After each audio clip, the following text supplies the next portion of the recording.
என்ன செய்ய முடியுமோ செஞ்சு கொடுத்தா அந்த இறைவனுக்கே செய்கிற மாதிரி இருக்குது. அவ்வளோ அற்புதங்கள் நிறைந்த கோயிலை பற்றி ஐயா அவர்கள்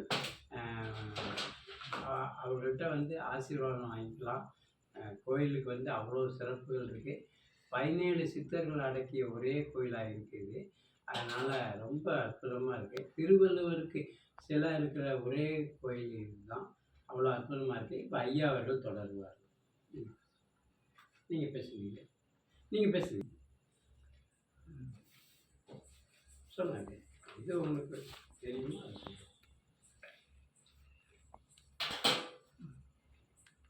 சாமியை சர்வையப்பா. சான்றோர்கள் அனைவருக்கும் எனது மனமார்ந்த வணக்கமும் வாழ்த்து தெரிவித்துக் கொள்கிறேன். கரூர் வெண்ணமலை சபரீசன் சித்தாசிரம் என்ற திருப்பெயரிலே ஒரு ஸ்தாபனத்தை 1991 துவக்கி 1991 கரூர் நகரிலே முதலாக ஐயப்பன் கோயில் அமைந்தது. கரூர் வெண்ணமலை ஐயப்பன் கோயில் என்பதை மகிழ்வோடு தெரிவித்துக் கொள்கிறேன். ஐயப்பன் கோயில் 1991 கும்பாபிஷேகம் சிறப்பான முறையில் நடந்தது. அதன் பிறகு சபரீசன் சித்தாசிரமத்திலே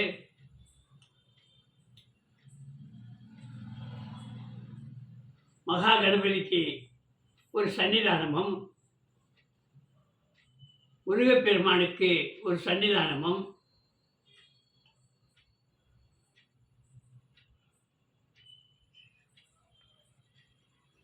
சிவபெருமானுக்கு ஒரு சன்னிதானமும்,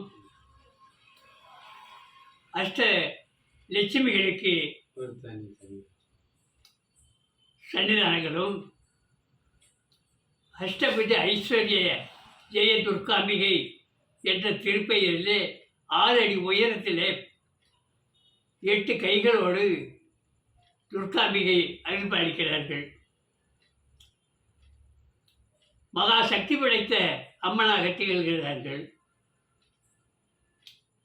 துர்காம்பிகளுடைய சன்னிதானத்திலே கோபுரமாக மகாமேருவை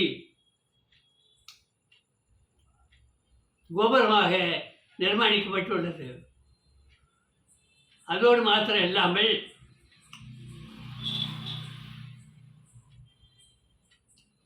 அரசமரம், வேம்பு இரண்டும் ஒன்றோடு ஒன்று இணைந்து பின்னி பிணைந்து இருப்பது இந்த இடத்துல தான்.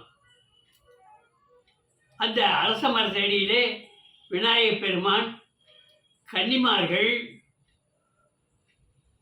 நாகதேவதைகள்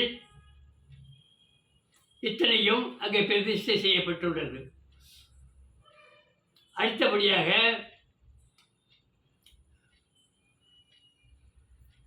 ஸ்தலவிருட்சமாக வன்னிமரம், அரச மரத்துக்கு மேல்புறத்திலே வன்னிமரம் ஸ்தலவிருட்சமாக விளங்குகிறது. அந்த ஸ்தலவிருட்சத்தின் அடியிலே மேற்கு முகமாக ஆயுள்காரகன் சொல்லக்கூடிய சனி பகவான் அருள் அளிக்கிறார். கீழ்புறம் மகா கணபதி வன்னிமர விநாயகராக அருள் அளிக்கிறார். வடபாகத்திலே தொழில் கடவுள் சொல்லக்கூடிய விஸ்வகர்மா திருவுருவம் அருள் அளிக்கப்படுகிறது. அதோடு மாத்திரமில்லாமல் நவக்கிரகம் எந்த இடத்திலும் இல்லாத ஒரு அமைப்பில் ராசி மண்டலம், கிரக மண்டலம், நட்சத்திர மண்டலம் இது மூன்றும் ஒரே இடத்திலே சிவலிங்கத்தின் சாயலாக, ஆவடையோடு கூடிய சிவலிங்கத்தின் சாயலாக இங்கே அமைக்கப்பட்டிருக்கிறது. அது மாத்திரம் இல்லாமல் உலகமே இங்கே வெண்ணமலை சபரீசன் சித்தாசிரமத்தை திரும்பி பார்க்கக்கூடிய அளவுக்கு சிறப்புமிக்க முறையிலே 8.25 அடி உயரத்திலே சிவவிந்து என்று சொல்லக்கூடிய சித்தர்கள் சிவவிந்து என்று சொல்லக்கூடிய பாதரசத்தினாலே சிறப்பான ஒரு சிவலிங்கத்தை இங்கே அமைக்கப்பட்டிருக்கிறது. உலகத்தில் எங்கேயும் இல்லாத ஒரு அமைப்பு என்பதை மகிழ்வோடு தெரிவித்துக் கொள்கிறேன். அங்கே 27 குகைகள், தியான குகைகள், அமைதியாக அமர்ந்து தியானம் செய்யக்கூடிய அமைப்பை உருவாக்கியிருக்கிறது. அந்த 27 குகைக்கு மேல் பகுதியில் 27 சித்தர்களுடைய திருமேனி அருள்பாலிக்கிறது. அந்த தியான மண்டபத்தினுடைய முதல் வாயிலே உலகத்துக்கே தமிழ் வேதம் தந்த திருவள்ளுவர் பெருமானுடைய திருவுருவம் அருள்பாலிக்கிறது. அதோடு மாத்திரமில்லாமல் சமரச சுத்த சன்மார்க்கம் தந்த வள்ளல் பெருமானுடைய திருமேனி அருள்பாலிக்கிறது. எல்லாத்துக்கும் மேலாக தமிழ் அன்னை நல்லருள் பாலித்து கொண்டிருக்கிறார். இப்பேற்பட்ட ஒரு பெரிய அமைப்புகளை உருவாக்கி இங்கே சுமார் ஒரு 40 ஆண்டுகளுக்குள்ள சிறப்பான முறையிலே செயல்பட்டு வருகின்றது. இதிலே கார்த்திகை மாதம் 1 தேதியிலிருந்து தை மாதம் 7ஆம் தேதி வரையிலும் ஐயப்பனது சன்னிதானத்திலே சபரிமலை யாத்திரைக்கு மாலை சூட்டுவதும், இருமுடி முத்திரிப்பதும், பஜனைகள் நடப்பதும் திருவிழா கோலமாக இந்த 2 மாதம் சிறப்பான முறையிலே நடந்தேறி கொண்டே இருக்கிறது. அதோடு மாத்திரம் இல்லாமல் ஒவ்வொரு பௌர்ணமிக்கும் அஷ்டபுஜ ஐஸ்வர்ய ஜெயதுர்காம்பிய சன்னிதானத்திலே பௌர்ணமி பூஜை என்று சொல்லி 9 திருக்குளங்கள் பாலிக்கப்பட்டு அந்த 9 திருக்குளங்கள் என்னும் தீர்த்தம் பாலித்து அம்பாளுக்கு அபிஷேகம் செய்து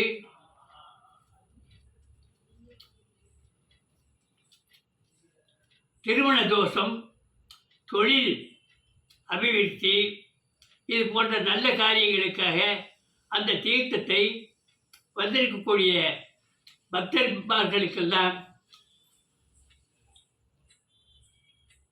வலமுறை சங்கனாலே அபிஷேகப்படுத்தப்படும்.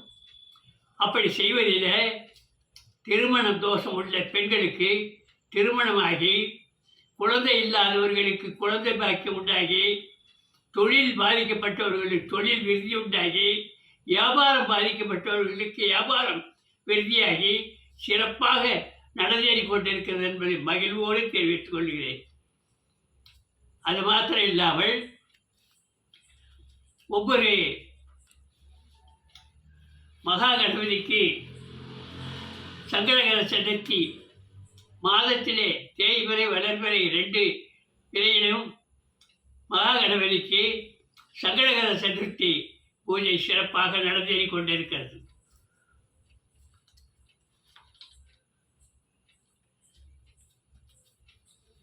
முருகனுக்கு சஷ்டி, கிருத்திகை இந்த தினங்களிலே சிறப்பு அபிஷேகம் ஆராதனைகள் நடந்து மக்கள் முருகப்பெருமானை வணங்கி வாழ்வாக வாழ்ந்து கொண்டிருக்கிறார்கள். அதோடு மாத்திரம் இல்லாமல் அது கருவறையிலே பாதரசத்தினால் செய்யப்பட்ட சிவலிங்கம் உள்ளே அமைக்கப்பட்டு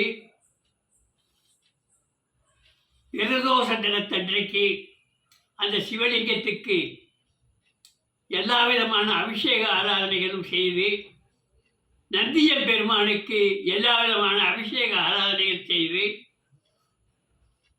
பிரதோஷ பூஜை செய்யும் போது பார்த்தால் குறைஞ்சது ஒரு 300-400 மக்கள் தெய்வீக அன்பர்கள் கூடி வழிபடுகிறார்கள். பௌர்ணமி அன்றைய தினத்தில்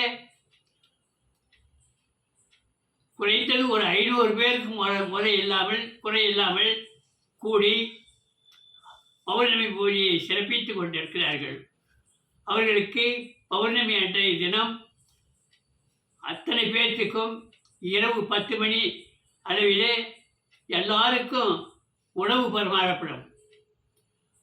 அது மாத்திரமில்லாமல் ஒவ்வொரு விசேஷத்திற்கும் பகவானுக்கு பூஜை முடிந்த உடனே வந்திருக்கக்கூடிய பக்தர்களுக்கு உணவு வழங்கப்படுகிறது அன்றாடம். இப்பேற்பட்ட ஒரு சிறப்பான அமைப்புகள் எல்லாம் இங்கே நடந்தேறிக் கொண்டிருக்கிறது. ஐயப்பனுக்கு உத்திர நட்சத்திரத்தன்னைக்கு எல்லா விதமான அபிஷேகம் செய்து மக்கள் வழிபட்டு வாழ்ந்து கொண்டிருக்கிறார்கள்.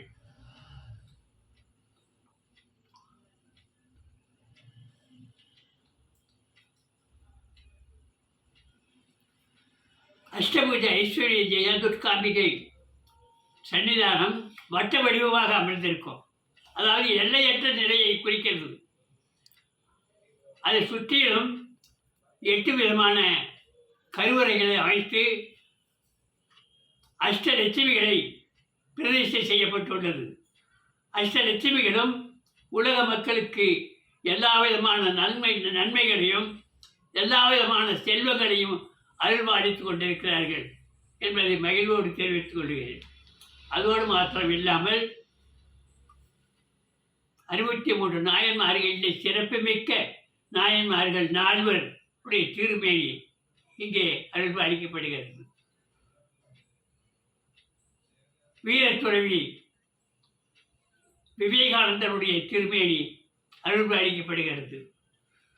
அவருடைய குரு பகவான் ராமகிருஷ்ண பரமஹம்சருடைய திருமேனி அருள்பாலிக்கிறது. அதோடு மாத்திரமில்லாமல் ஆதி சங்கர பகவான் அவருடைய திருமேனியும் அருள்பாலிக்கப்படுகிறது. நெருவூர் சதாசிவ பிரம்மேந்திரனுடைய திருமேனியும் வள்ளல் பெருமானுடைய திருமேனியும் கலைவாணியுடைய திருமேனியும் அருள்பாலித்து கரூரிலே தெய்வீக ஆற்றலை பரப்பி தெய்வீக தன்மையை மக்களுக்கு எடுத்துரைத்து